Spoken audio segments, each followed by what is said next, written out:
parts, but you also consider about the vestibular and cerebral functions.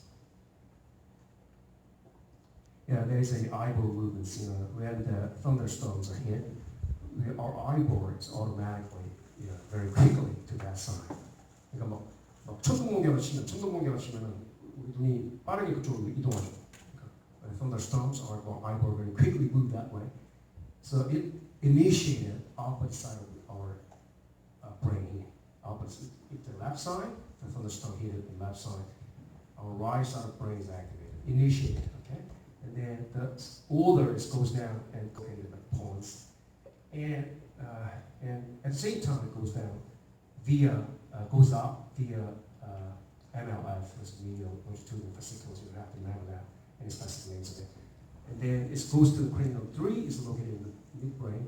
So our eyeball moved to, at the same time, the same speed to the left. It's very important, that is nerve integrations.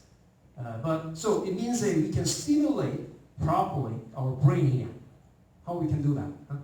So it's just like this. We can quickly move by yourself, like this. Okay? We can stimulate our brain properly. You understand what I'm saying? Yeah, like this. We do that. Okay, you're very boring right now. You're bored, huh? Okay. So just like this, and then you do a very quick movement like this. Quick movement. Right and left here. Because we are right, the opposite side is initiated. It's opposite side of brain. Opposite side of our brain is activated. You can stimulate it properly. Okay, that is pretty good for our brain. At the same time, brain stay pathway toward, because our nerve is interconnected functionally.